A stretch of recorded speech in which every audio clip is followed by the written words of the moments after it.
Welcome, Alex. Episode 2 of the European Tech Show. Thank you for joining us. How are you doing? How are you doing, sir? Very good. Thank you very much for having me. It is a privilege to have you. As you know, I've been banging on about Chip for a while now. One of the most exciting fintechs, I think, at the moment. Why don't you give us like a quick 1 minute pitch? Who is Chip? What do you do? Sure. So Chip is a digital wealth manager based in the UK. We've been doing the business for 9 years now, and we are a team of about 180 people based largely in North London, but also all over the country as well. Chip is a app that helps users get access to the best savings accounts in the market. It gives them access to amazing investment funds powered by the biggest name investment managers in the world, the likes of kind of Vanguard and Fidelity and BlackRock, and then also gives users the tools to help them build long-term wealth, all in the palm of their hands. And yeah, it's been quite a year. I think we started 2023 on managing, I think we managed £250 million, and we managed the wealth of 80,000 users. And then fast forward to today, and we manage the wealth for 400,000 people. We manage over £6.4 billion, and the Financial Times have just named us the 12th fastest growing business in Europe. So it has been an absolutely nuclear couple of years, which has been really exciting. And yeah, but it really feels like we're just getting started. So yeah, a long way to go. Where's that growth come from? So we really built some amazing software to help people get amazing savings rates and amazing savings experience. We built it during COVID, and everyone thought we were absolutely bonkers because interest rates were about like 0.1% or something. And we were building the technology to create not only an amazing savings rate, but an amazing savings experience that users could have deposit in 5 seconds, withdraw in 5 seconds, have it all in the palm of their hands. And as I said, like we backed ourselves, we thought it was amazing tech, but the rates were really low during the pandemic. And then I'm sure you remember, but the interest rates started rising in kind of 2022. And then everyone who thought we were bonkers suddenly realised that we weren't as stupid as we looked, and the interest rate environment really helped kind of rocket our growth. And I think like back in 2023 when everything was going absolutely nuclear, we were going we were growing like net £50 million every single day, which was crazy, and onboarding like thousands of customers a day. And the growth is still like really, really fast. Not quite as fast as it was back then, but it's still accelerating and growing basically as quickly as we were. So yeah, we've been able to capitalize on the interest rate environment really powerfully, but that's just kind of one element of the business. Now we're building out all these other kind of amazing experiences as well. And how were people hearing about the business back then? So it was largely through price comparison websites, but Martin Lewis specifically was kind of our biggest advocate. And I always say I think he's basically the most powerful man in finance in the UK, but he was shouting about us a lot, and by doing so, kind of like we grew really quickly, and then kind of our users loved it. Our users became this amazing megaphone of the brand as well, and then it kind of just snowballed from there. So yeah, that's kind of how it's done. But I think obviously what's relatively unique about Chip is that we're one of Europe's most crowdfunded businesses. So we've got 30,000 shareholders, and we don't really have any big institutions or big angel investors. I think like Chip shareholders are everyone from kind of like lawyers to teachers to postmen and everyone in between. And they're really the kind of the real megaphone behind everything we do. So it's been an amazing experience for us having shareholders that when you launch a new feature, they tell all their friends about it because they're so invested literally and metaphorically in the business. So yeah, I think they've always been a good megaphone. No, and that's been my case. You know, I actually heard about Chip from an investor, and I used the product, but my first introduction to the product, to the app, was someone who was an investor who also used it themselves. So yeah, I want to talk a bit more about the crowdfunding, because you have not only just done one round, you've done several rounds, and you keep bringing more people in, more money in through crowdfunding. Yeah. Are you going to keep doing that, or do you think you've crowdfunded as much as you're going to? It's a really good question and one that's very front of mind. So we haven't done a crowdfund in nearly a year and a half Hmm. now, which is basically the longest longest time we've ever done one. And last time we did a crowdfund, we had 200,000 users, and as I said, now we have 400,000 users. So a lot has changed since then. We don't need to. I think that's like important. Like we're now cash flow positive. The business is self-sufficient. We can do everything we want to do. Yeah. Um, Now, there's an argument to say we should do one to enable all these new customers to become invested metaphorically in the Yeah. business, to kind of add to that megaphone. And that's what we're thinking about at the moment. So the answer is I don't know, but I think they might change shape. And I think they might be an opportunity for some of our existing shareholders to maybe get some liquidity as well. And that's something we're thinking about trying to do. So watch this space is what I'll say. But yeah, they're very active conversations at the moment. Nice, very exciting. That sounds really cool. Crowdfunding has been like a big tool for, it looks like, a lot of the most successful fintechs here in the UK. You know, Revolut, Monzo, Free Trade did a bunch, Moneybox, Chip, Prosper more recently. Why do you think so many of the big fintechs turn to crowdfunding? I think it's largely what I said earlier, and that I think if you have an audience, if you have a captive audience, Yeah, right, and that audience uses your product like every day or actively uses your product like they do with Chip, and Chip customers actively use our product, crowdfunding is amazing because it has so many added benefits, and you also get kind of the capital to do what you need to do as well, right? So it improves retention, it improves referral rates, improves like basically every metric you basically think of. yeah, So I think it's always been kind of an obvious answer to the question of like, well, if you have an active audience, if you're a business that has a consumer base in front of you and you need to raise money, then why wouldn't you do it? There's very few reasons why you wouldn't. And yeah, I think that's always kind of been our approach and our logic to it, is that like it's such an amazing kind of source of capital, but also the added benefits are like huge. And I'm sure there's a lot of VCs who would argue that they add a lot of added benefits as well. But I've seen the metrics, and I think the metrics speak for themselves. So yeah. It makes total sense. yeah, And I know you talked about it was really your savings product and your like market leading rates that enabled you to really skyrocket in 2023. yeah. Now you've launched investments. How's that going? Are you seeing people use both? Are you seeing, now that interest rates are coming down, are you seeing people move from savings to your investing products? Yeah, we are. This year has been by far our biggest year for people starting to invest on our platform. Now, there's lots of different reasons why that is, right? We've really built out our investment Yeah, offering. We've added so many new features to help customers start investing for the first time, or even for people who are seasoned kind of pros in investing. Our platform is now incredibly price competitive. You can start investing in Chip from 25 basis points, or on our ChipX platform, you can start investing for free. So really, we've built out a range of investing kind of features, everything from new investing to people who know exactly what they're doing. But and obviously beyond that, investing is obviously very market sensitive, and I think the last kind of couple of months specifically have really opened up people's minds to investing being a good option, which is interesting because the world is obviously quite a volatile place. But I think we're here to help our customers navigate, and for the customers who are looking at a good option of what to do with their money in 10 years plus, then I think investing is a fantastic option, and Chips, we're here to help cater for that. But I think, like I said, we're just getting started, scratching the surface on that.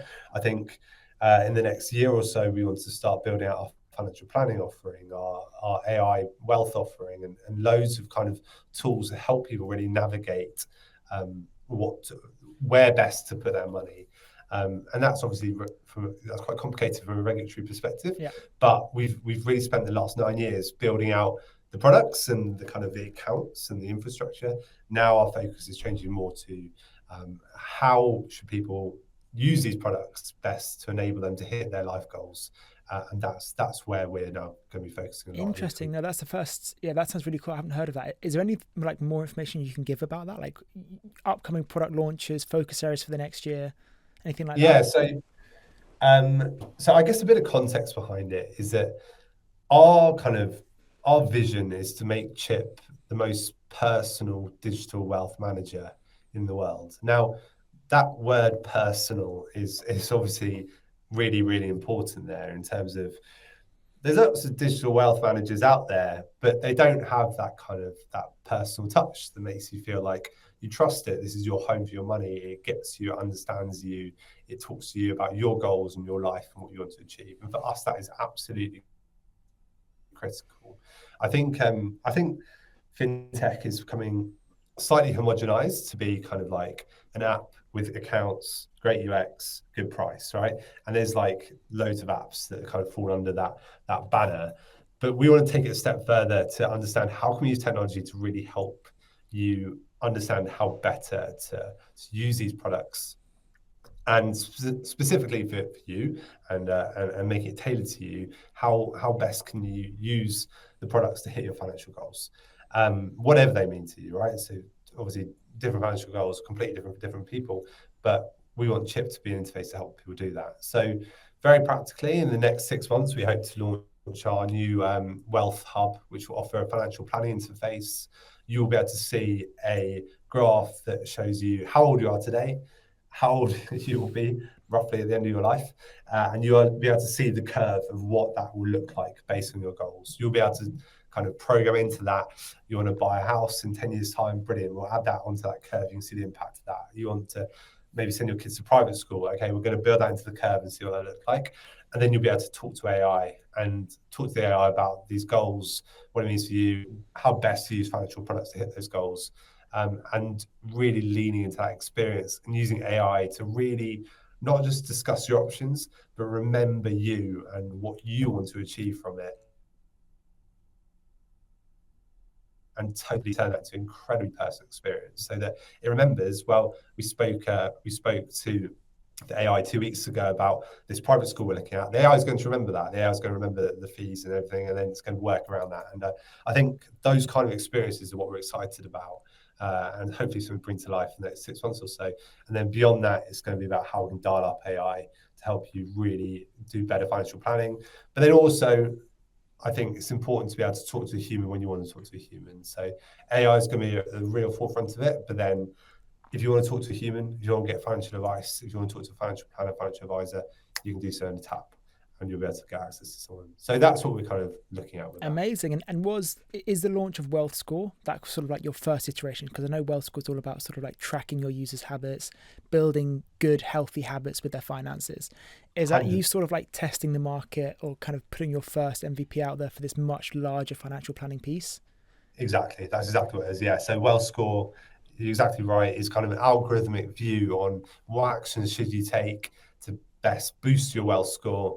And yeah, the thing I'm most proud about Wealth Score is that I think the user and Chip user base who has the highest wealth score does not by any stretch of the imagination have the highest balance. I think he's a user, he's 30 years old, and he earns a very reasonable but normal salary, but he takes exactly the perfect actions every week. So he kind of regularly deposits, he diversifies, he uses his tax wrappers, he makes sure he doesn't withdraw anything. All of those kind of things contribute towards an amazing wealth score. And that's the first step on the financial planning journey, is that we want to then combine, okay, well, I know what actions I should take, but this is the impact it's going to have on your life and your goals. And then the score will coach you to do that as well. So yeah, really interesting. It's almost like gamifying your financial habits. Totally, yeah, exactly. That's exactly it. I think it's a mixture of gamification, but then we're also going to offer an interface that really you can curate to make it feel so much like it is kind of your home, that then you should be able to really like have your entire kind of wealth mapped out right now, but also mapped out for the rest of your life. And that's kind of our view on it. Really cool. I want to go back to something you said earlier, because you mentioned that you are, I think, like 6.5 billion assets under management. Yeah. I was doing research, and I think the last number that I could find was like 5.5 or maybe 6. Yeah. So you're growing huge. The assets is growing massively. Yeah. Now, obviously, your initial growth came from the high interest rates, market leading interest rates. Where's that growth coming from today? So it's all over it compounds, right? Because we've got enough user base now that the customers are actively kind of depositing more. They're depositing into like a whole range of different accounts now, right? And obviously, when we started in 2020, well, when we started this kind of real hockey stick growth in 2023, it was very much into kind of our most popular product at the time. Now we've got such a big range of products, got like cash ISA, instant access, easy access, got all our investment funds. That actually is quite a diverse mix of where this growth is coming from. Still, by far and away, like savings is our kind of most popular product, and that's fine. I think like that's the way the British people use their money, right? Is in like we're a nation of savers, and that's that's who we are. And then yeah, and those kind of those existing customers are very much starting to build balance. We're starting to see that kind of snowball pick up. But then obviously, we're still onboarding a huge amount of new customers as well. So they're also contributing to that. So yeah, so it's really exciting. We're still growing, but I think it's starting to see the impact of the kind of the critical mass of the user base starting to kick in as well. Yeah, nice. Okay, so it's a combination of both. Your existing users are putting more money into your new products, and then you're still acquiring new users at a really quick rate. Yeah, totally. Yeah, it's a really exciting time. Talking about the cash ISAs, because I know there's been some talk about the government limiting cash ISAs to maybe like 5k. Yeah. You know, is that something that you've been? Is that like a concern or a worry for the business, or do you see that as a good opportunity to get people investing more? So it's a hard one. Is it a worry or a concern? No, because the whole point of Chip is that we offer a diverse range of offerings so that whatever the asset class of the day is, we can help you and we will help you through that. I think what's unhelpful probably is the kind of the speculation around like what's happening, what's not happening. Because that then forces people to make quite knee-jerk decisions based on a very long-term financial outlook. So I think for us, my reaction to it is whatever will be, right? It's like the weather, you don't know, but we're going to be here to help customers through no matter what. I think it would be great to get a bit of clarity from the government because there's all these kind of rumours here and there. And ultimately, those rumours just kind of freak people out. And I think obviously rumours have come from all over the place, but I think definitely there's some anxiety amongst our customer base. We're not seeing really like that anxiety materialize into any kind of like action, but just anxious people with their money is just generally not helpful. So I think that's what we're seeing at the moment. But who knows? Like if the government does change the cash ISA limit, then then we will be here to help our customers, and we'll definitely be making some pretty bold decisions about how best to help our customers through that quite stressful time. For sure. Nice, amazing. We've only got a couple minutes left. We've got a couple more questions I wanted to ask. Yep. We've continued to see the rise of sort of like the next generation of fintechs, a lot of them being wealth techs, and we're seeing more and more pop up. Do you see this new generation of wealth techs? There's people like Sidekick, Prosper.